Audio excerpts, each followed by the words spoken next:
भारत के विदेश मंत्री एस जयशंकर ने हाल ही में पाकिस्तान का दौरा किया, जो भारतीय कूटनीति के लिए एक महत्वपूर्ण कदम साबित हुआ है। इस यात्रा ने न केवल भारतीय कूटनीति के दृष्टिकोण को मजबूती प्रदान की है, बल्कि इस्लामाबाद में हुए शंघाई सहयोग संगठन (SCO) के शिखर सम्मेलन के माध्यम से दोनों देशों के बीच संबंधों में एक नई दिशा दिखाई है। पाकिस्तान, जो लंबे समय से भारत के खिलाफ आतंकवाद को बढ़ावा देता रहा है, अब भारतीय कूटनीति के सामने झुकता हुआ नजर आ रहा है। पूरी अपडेट क्या है जानेंगे इस वीडियो में। उससे पहले आप इस वीडियो को एक लाइक करके राइट टॉक यूट्यूब चैनल को सब्सक्राइब अवश्य कर लीजिए। यही सही समय है साथियों। दरअसल भारत और पाकिस्तान के बीच संबंधों का इतिहास हमेशा से विवादास्पद रहा है। विभाजन के समय से ही दोनों देशों के बीच तनाव और संघर्ष की घटनाएं बढ़ती गई हैं।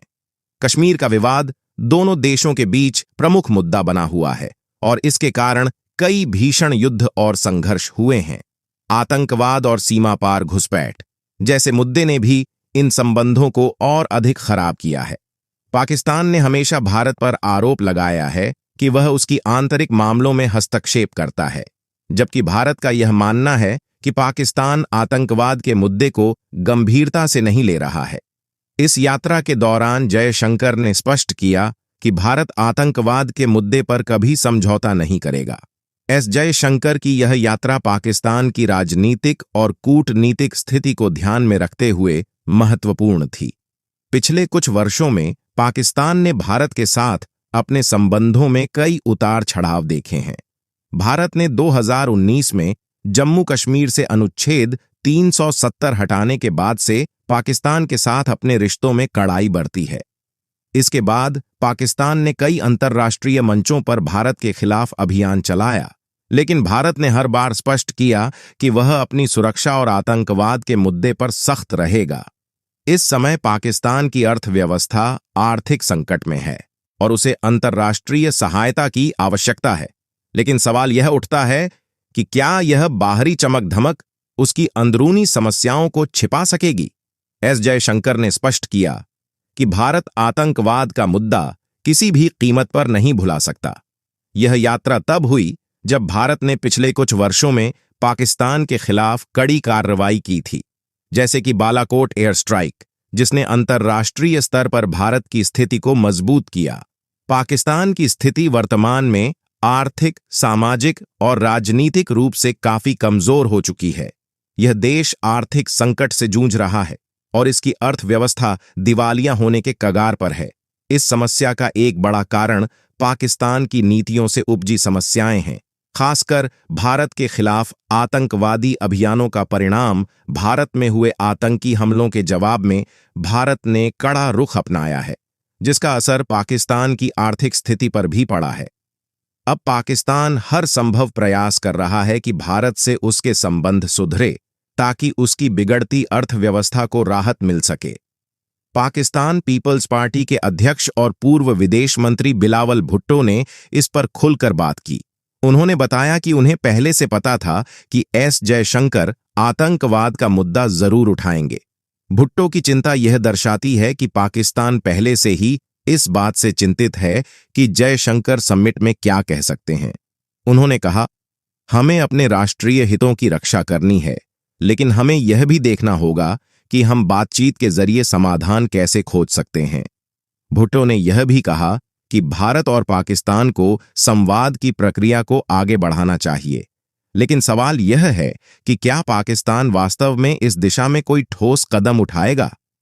जयशंकर की पाकिस्तान में उपस्थिति स्पष्ट संकेत देती है कि भारत अब और सहन नहीं करेगा। उन्होंने हर मंच पर स्पष्ट कर दिया है कि जब तक पाकिस्तान आतंकवाद का समर्थन बंद नहीं करता, तब तक किसी भी तरह की बातचीत का कोई मतलब नहीं है। यह न केवल राजनीतिक दृष्टि से महत्वपूर्ण है, बल्कि यह भारत की सुरक्षा नीति का भी एक महत्वपूर्ण हिस्सा है। इस दौरे ने पाकिस्तान को एक कठिन परिस्थिति में डाल दिया है, जिससे यह साबित होता है कि भारत आतंकवाद के खिलाफ अपनी नीति में अडिग है।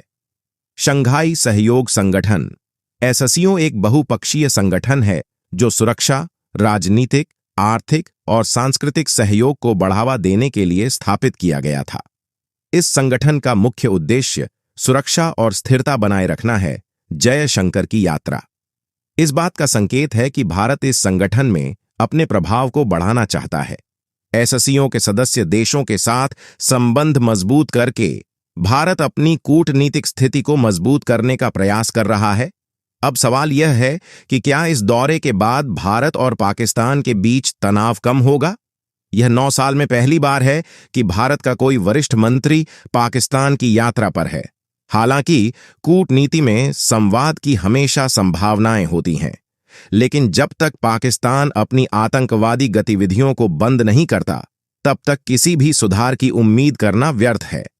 जयशंकर की भागीदारी इस बात को दर्शाती है कि भारत अंतर्राष्ट्रीय मंचों पर अपनी पकड़ को मजबूत कर रहा है, जबकि पाकिस्तान अपने कूटनीतिक उद्देश्यों को हासिल करने के लिए प्रयासरत है।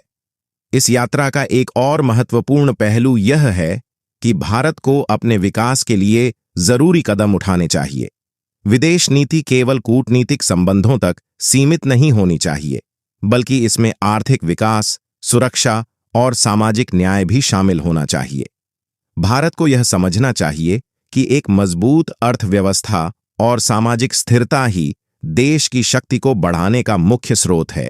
जयशंकर की पाकिस्तान यात्रा ने दुनिया के सामने भारत का एक मजबूत चेहरा प्रस्तुत किया है। भारत एक ऐसा देश है जो अपनी संप्रभुता और सुरक्षा को लेकर बहुत गंभीर है। जब भारत के विदेश मंत्री एक कूटनीतिक मंच पर उपस्थित होते हैं, तो यह संकेत देता है कि भारत आतंकवाद के खिलाफ अपने विचारों में अडिग है।